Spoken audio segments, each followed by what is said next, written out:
On tonight's episode of the Smarmy Grin Podcast, the NBA is back. We will delve into the NBA season. And on the vent, the Mexican Horde.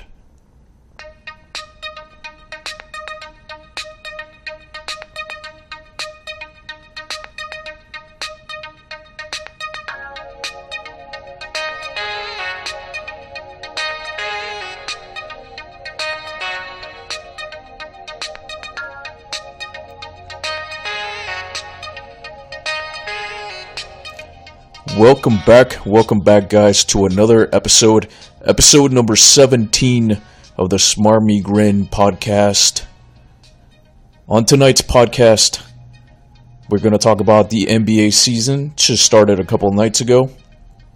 My thoughts on the NBA season and the games that I've watched so far, and as predicted, it has been a good week so far for the NBA. Not even a good week, but a great week. And on the vent, the bitching, the moaning, I will be talking about the Mexican Horde. That's right, the Mexican Horde. I'll touch on that more so, explain myself later on the show.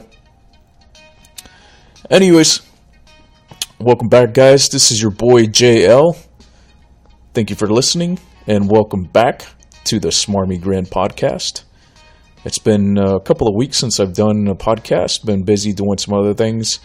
Basically finishing up all the cleanup from the hurricane that we had about a month and a half ago. And cleanup, not just physical cleanup. I'm not talking about just cleaning up debris and stuff like that in my front yard, but getting a hold of the insurance companies and getting all that worked out. So it's been a lot of fun for the last 2 months. Sarcastically speaking, of course. But that's pretty much all said and done this week. I've got in contact with my insurance company. They called me back. Pretty much got all that worked out. And come to find out, folks, owning a house is great. Owning 2 houses is better. But in today's society, today's day and age, honestly, I really have doubts that it's even worth owning properties anymore. And only because homeowners nowadays have a lot going against them, especially with these insurance companies. And if you live in a hurricane-prone area, your insurance company is basically not going to cover anything if you get hit by a hurricane, because you have to come up with a deductible. Usually it's between 2.5% or 3% to 5% of your home value, which is ridiculous. So these companies are making it harder and harder for you to protect your home. And so they're making it harder for homeowners to protect their homes, and making it harder for homeowners to take care of their home, because honestly, the insurance companies at the end of the day are not doing anything for you, especially your home mortgage insurance companies. So I'm not going to get into that right now. I'll get into in more in depth when it comes to that in another podcast. But I just wanted to vent a little bit about that. But let's forget about that. Let's get into the NBA. I started watching a couple of games the other night. This had to be Tuesday night, was opening night. I believe that was October 17th. Today's the 19th, so Thursday, yes, that was, so the 17th was Tuesday. And my friend texted, I got a text from my friend earlier that day. I was at work, and he reminded me. He was like, "Hey man, let's go watch that game. Let's go to the bar. Let's go hit up the Celtics Cavaliers game." And I was like, "Let's go! Opening night, NBA is back." And you guys know how much I love the NBA, how much I love basketball. Period. Absolutely love basketball. So I texted him back. I was like, "Yeah, let's go. Let's go meet up. Let's go watch that game." The two of us were all excited. about watching the Cavaliers and watching the Celtics. Both teams traded players from each other. So you know the whole story. Boston got Kyrie Irving out of that trade, and Cleveland got Isaiah Thomas and Crowder. And also, the Celtics picked up Hayward from the Jazz. So I was all excited about that game, and still am excited about the season. And like I said before in previous podcasts, I think this is going to be one of the best NBA seasons that you will see, or that has been in the last 10 years. I really do believe that, because from all the transition and everything that went on in the offseason, with a lot of players moving from this team to that team, a lot of the players didn't go to one specific team. They didn't team up like I thought they were going to in one team. Like everybody thought that all these players were going to go to LA or anything like that. But you saw Oklahoma get Paul George and Carmelo Anthony. I thought that was great for Oklahoma, and great for the league. And then you saw Jimmy Butler in Minnesota, which I think that was a great move for Jimmy Butler and that young team up there with Wiggins and Towns. So, and a bunch of other moves that happened in the offseason. So, to me, the league got stronger. Both conference, Eastern and Western Conference, they got stronger. So, I was absolutely looking forward to the season and looking forward to the matchups. And I said it before in previous podcasts that the regular season is going to be extremely competitive. The playoffs are going to be very, very competitive. And the NBA Finals is going to be competitive as well, just because of all the players that moved in the offseason. So that's what I was excited about. I was excited about the NBA season, specifically this season. And I still hold that opinion. I still hold that opinion that the NBA this season is going to be the best season that you guys have seen in a long, long time. So it's going to be one of the most competitive seasons that you guys will see. So I'm extremely excited. So anyways, we get to the bar, sit down, we start having a few drinks, and meaning drinks, beers. I don't do liquor or anything like that or alcohol. So I just have a few beers and some wings.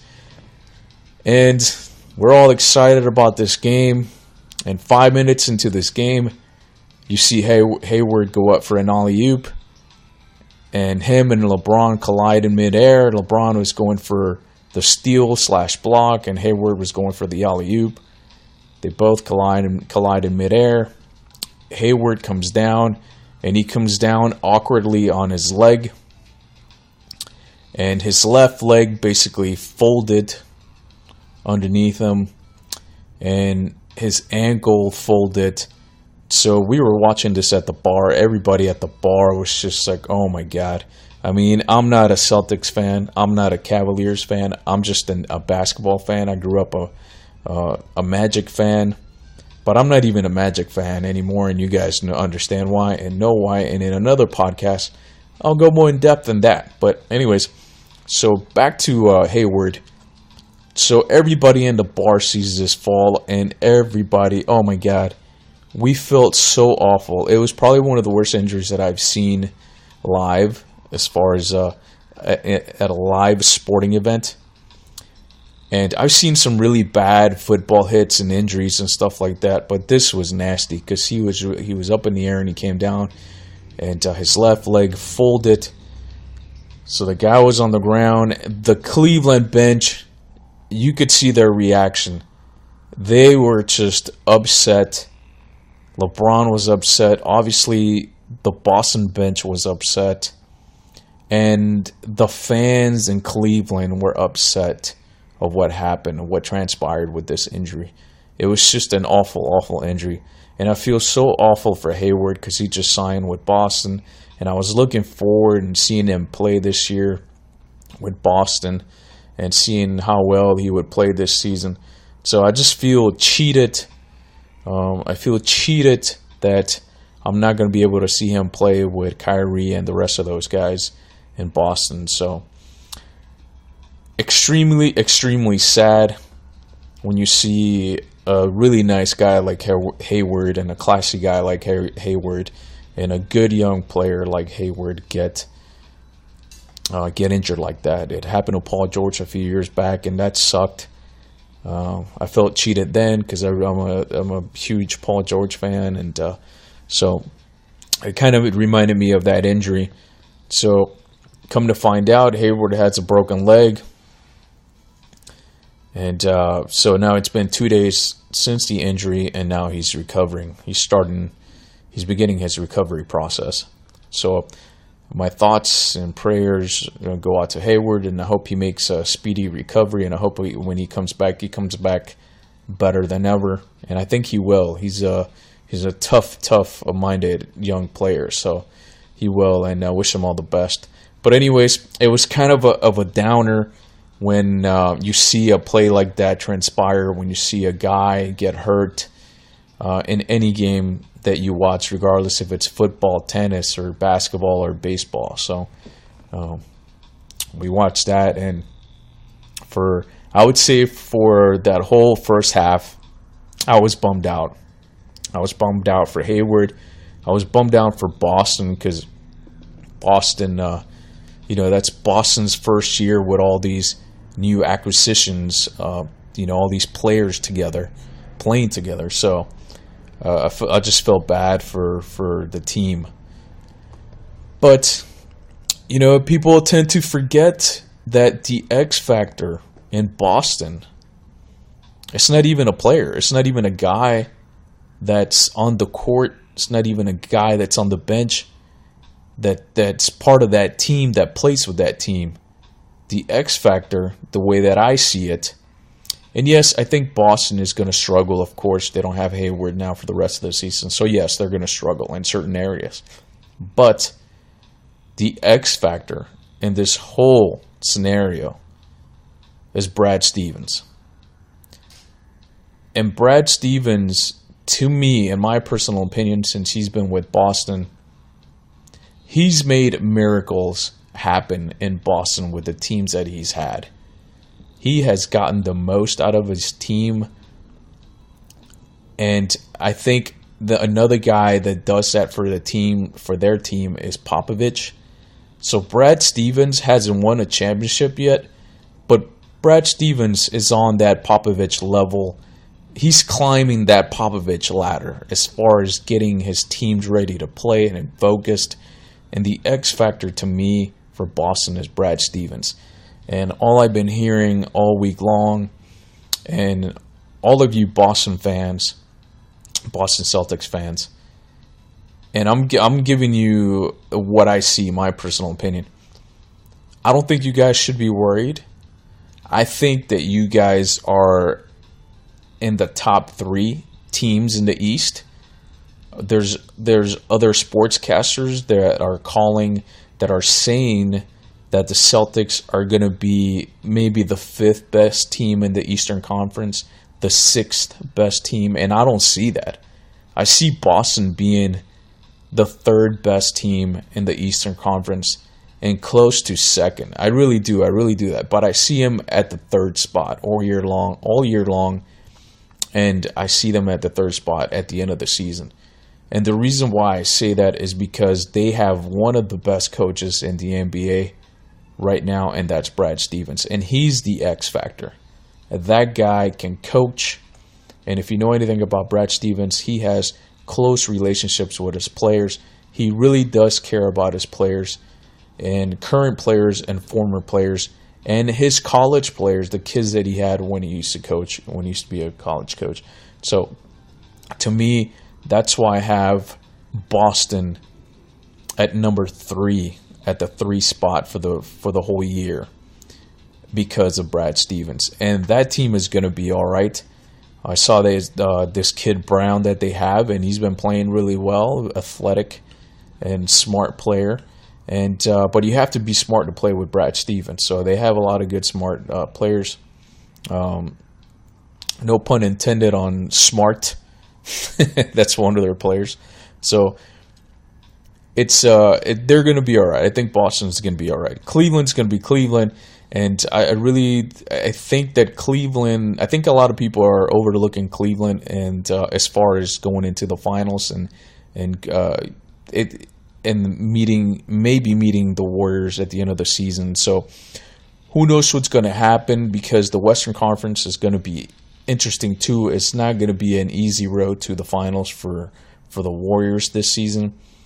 And I think the Oklahoma Thunder will be there at the end of the season. I think they're going to be in the Western Conference Finals. That's my pick, Oklahoma, the Thunder, and my pick is the Thunder and the Warriors in the Western Conference Finals. But I think a lot of people are just overlooking Cleveland. Cleveland has a lot of really good players. And you might say, yeah, well, they're old. Yeah, I mean, you got a couple older guys in there. You know, LeBron's not getting any younger, but he's still a great player. And they just picked up Dwayne Wade, and a lot of people are giving Dwayne Wade a lot of flack because he's getting older. But this is Dwayne Wade. He gave Chicago 18 points per game last season, and he's going to do the same this season. And I think he's going to be critical as far as on the defensive side. So he's going to play really well, I believe, in that aspect. And offensively, you know, he can still do it. Crowder is a great addition to that team. And you guys forget that in the second half of the season, they're going to have a healthy Isaiah Thomas. So that's more points for Cleveland. I'm telling you right now, Cleveland is stacked with a lot of talent. And I think that Boston gave up too much for Kyrie. I like Kyrie, but I just think they just gave up too much for Kyrie. But really, the way that I see this trade, at first I was like, you know what, it's an even leveled kind of trade, but it really isn't. The more I look at it now, and the more that I've seen Cleveland play, I see Cleveland getting the best out of that trade, really, getting the best out of that Kyrie trade. So I've been seeing that first night against Boston, it turned out to be a great game after a first half that was a complete letdown, not by play, but by what happened with Hayward with that injury. So if you're a fan and you see an injury like that, you get bummed out because you're like, oh man, this game is not going to be the same now, you know, because you know that the other team, you know, it's not going to be as focused because of that injury. But that wasn't the case, and like I said before, and that was all Brad Stevens. Close game. First game, opening game. It was the first game, opening game of the season, and went to the wire. And I believe Boston lost by 2 points, a couple of points. So it ended up being a great game. And to me, this first game sets the tone for the rest of the season. And I truly believe that this is how the rest of the season is going to be like. It's going to be games like that. It's going to be a lot of fun. So I'm telling you right now, if you don't have the NBA package, get it. Because this season is going to be the most competitive season that you've seen in a long, long time. And the first game that you saw that was Cleveland. That was the Cleveland game. Boston game, close game, 2 points. The game after that same night, was the Warriors and the Rockets, and that ended up being a great game as well, where the Rockets won by a couple of points. And that was a very good game. To me, those two first games of the regular season that were televised, those two games are going to set the tone for the rest of the season. So do not overlook those first two games. Because those, even though it wasn't a playoff, it kind of felt like a playoff game. Both those games felt like that. So don't overlook Cleveland. Cleveland is stacked. Boston is stacked. I think Boston is stacked with a lot of young, good players. I think they need a couple of more veteran players. And I think that the Celtics will make another move before the trade deadline. And I think that would be a really good move for them. Washington looks great with Beal and Wall and Gortat and the rest of the guys that they have. And man, John Wall, wow, I was watching highlights and of the game they played last night. And you really don't get to see John Wall play a lot because a lot of the Wizard games are not televised unless if you have the NBA package. But John Wall is a stud, man. He's just a stud. And He doesn't get a lot of attention like the rest of the point guards in the league do, but he is up there. I think he's probably at the top as far as the best point guard, or number 2 as far as the best point guard. But John Wall is a stud, man. He's playing out of his mind, and he's playing team concept, and he's playing really, really well. So don't overlook John Wall. I'm telling you right now, Washington's a really good team. Another team also you also have to look at is going to be Toronto, how they're going to play this year with the acquisition of Ibaka last season, how that's going to transpire, how that's going to go along this season. I want to see how they mesh now that they're going to have a full season with Ibaka, and we'll see how Ibaka plays with that team. But like I said before, I think Ibaka hit the ceiling like 3 years ago. Offensively, defensively, I thought he was going to be a lot better than what he is, but he's not. He's not going to get any better. So he hit the ceiling a while back. He's still a good player, but we'll see what happens with that. So you have in the East, you have Cleveland, Boston, look out for. You have Washington. Miami's got a good young team, so don't overlook Miami. Atlanta is still Atlanta. They'll make the playoffs, but they're going to be boring. Boring to watch. What other team am I missing here? Milwaukee. Oh, man. Giannis. That kid is on a mission. And I wouldn't be surprised if he wins the MVP this year. But that kid is on a mission. And Jabari, I believe Jabari's not back yet. He will be back this season. So that's another player for the Bucks that's going to be added to that roster once he gets healthy. So I'm looking forward to watching him and Giannis, and looking forward to watching him play even more. Saw him play the other night. Great again. Had a great night, great stats. And he's just a great all-around player, man. 6'10", that can play the point. That kid has so much talent. And then you see Philly. I don't think Philly's going to make the playoffs, but Ben Simmons is a lot of fun to watch. He's a really good young player. So I'm looking forward to seeing him play, see how he's going to develop for the rest of the season or throughout the season. So I think he's going to do a lot of good things in Philly this year. And you've seen flashes of a great potential great player there. What I've seen in the last 2 games, so he looks good. So I'm looking forward to all these teams, and Milwaukee's one of those teams that's a sleeper team, and I think Milwaukee's going to do a lot of good things too in the playoffs. But like I said before, my pick at number 1 is Cleveland in the Eastern Conference. Number 2, it's a toss between Washington and Toronto, seriously. But at number 3, I have Boston. I still think that Boston's better. I honestly think that Boston is better than Toronto. And I really do think that Toronto is going to be right there at the 4 spot. Because I see Cleveland, Washington, Boston, and Toronto. So that's what I'm seeing right now as far as like the top 4, and Milwaukee at number 5, of course.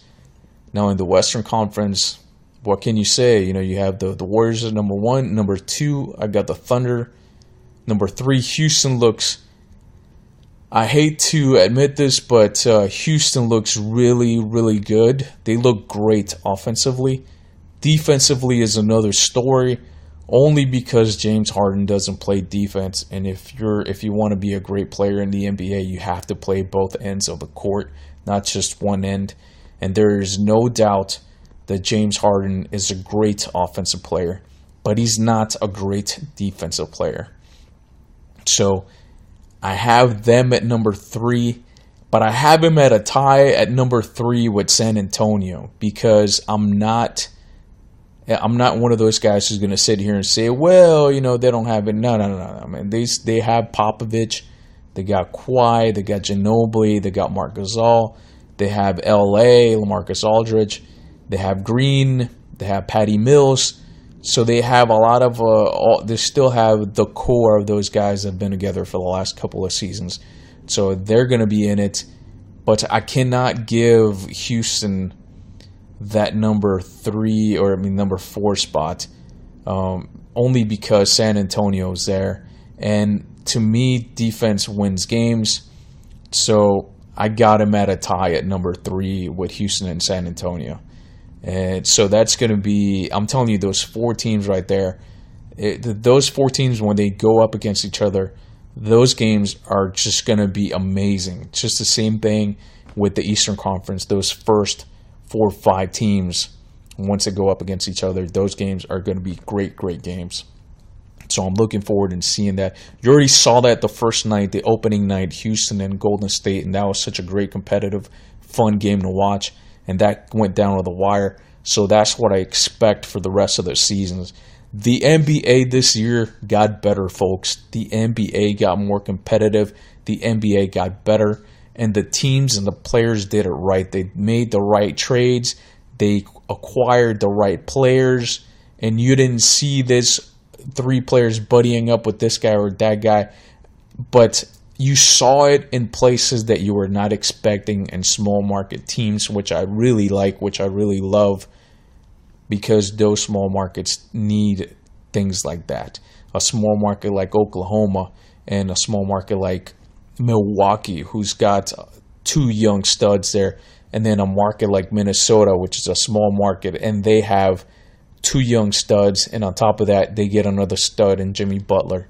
So it's great to see that. It's great to see there's an evened and leveled field of play now throughout the NBA. And I'm excited about this season, and I'm excited, and I hope it stays like that for the next 5, 6, 7 years.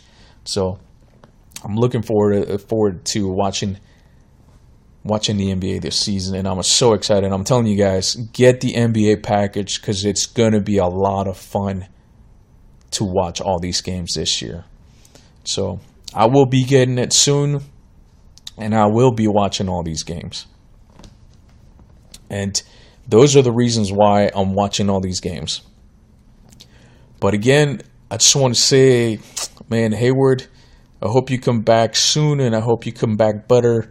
And we were all worried about you as NBA fans.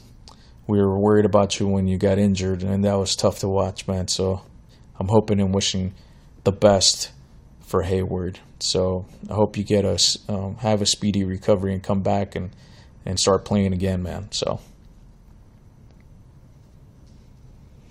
we'll see what happens. So now for the vent, the bitching, the moaning, the vent segment. Usually on this segment, and this is going to be my final segment of the night. I'm going to keep it short. I always say that, but I remember I didn't say I was going to keep it under 30 minutes tonight, so I'm going to try under 40. It might be under 35, but I'm going to keep it short tonight. I just wanted to talk about the NBA and my thoughts on the NBA. But on the vent, the bitching and the moaning, what I want to talk about is the Mexican herd. Yes, you heard it right. The Mexican herd. So on the vent, I want to talk about the Mexican herd and what happened to me this morning. So you guys already know what a big fan of The Walking Dead I am, and Fear the Walking Dead as well. I love those 2 shows. But lately, over the last 3 seasons, I've been hooked on Fear the Walking Dead, and over the last 2 seasons, my personal opinion, I think Fear is the better show.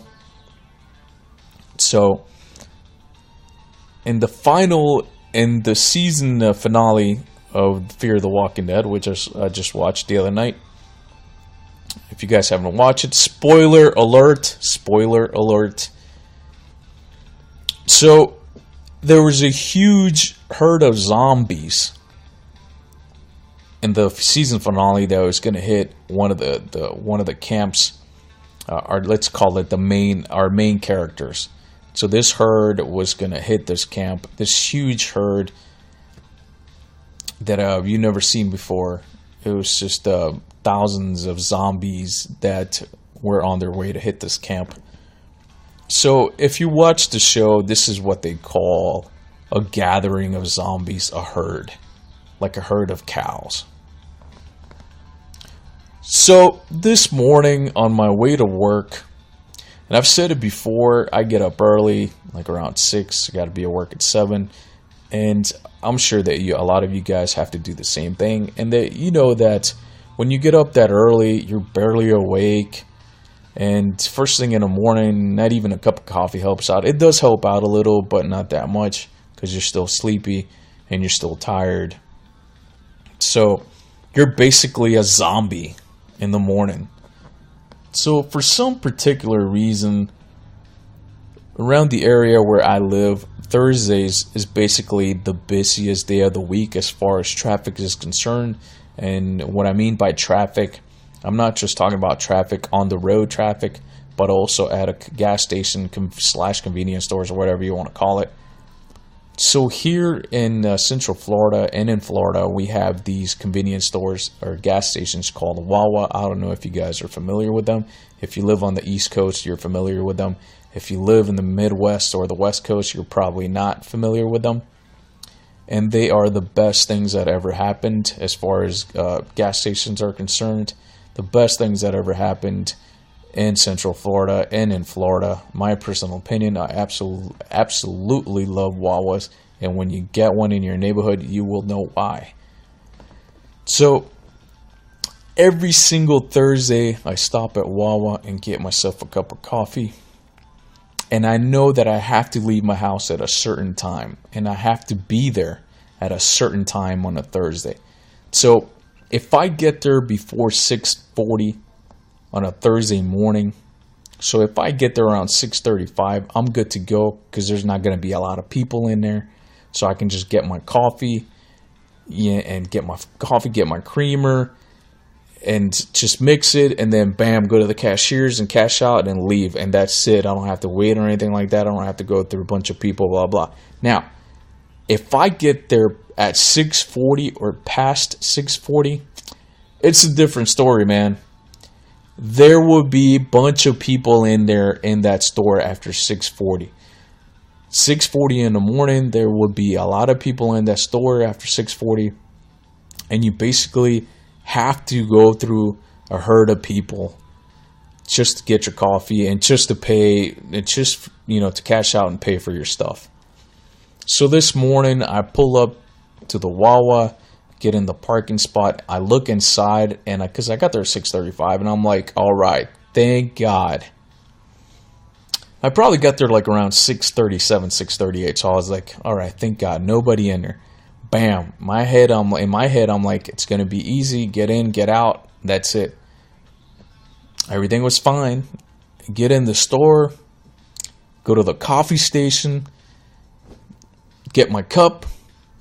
Actually, go to the creamer station first. So I get my cup, add my creamer, and then two dudes pull up right next to me. And as I'm pouring my creamer into my cup, one of the guys says to his buddy, "Oh, shoot, man." They said the other word. But he goes, "Oh, shoot. Here they come. Hurry up, hurry up." So his buddy looks at him, and they look over, and his buddy replies, "Oh, shoot, you're right, man. Hurry up, get your coffee, man. We got to get out of here." So I'm like, what the heck is going on here, man? Like, I'm thinking, what the heck are these guys talking about? So I see these two dudes quickly pour their coffee and leave. And then out of nowhere, I look to my left, and I saw a herd of Mexicans. A herd of Mexican workers. And when those two guys said that, "Oh, shoot, here they come, hurry up and get out," I was like, what the heck is going on? And then I look over, and here comes a herd of Mexicans, a herd of Mexican workers. And when a lot of these workers, when they walk into any gas station, regardless if it's a 7-Eleven or a Wawa, it's not just one or two of them. It's like 30 of them, man. It's like a herd of Mexicans walking in to that coffee and that creamer station. And out of nowhere, you're basically in the middle of a mosh pit. And that's what it feels like. You're in the middle of a mosh pit. So when I saw like this herd walk in, I was like, oh shoot, this is what the guys were talking about. This is why they said, oh, here they come.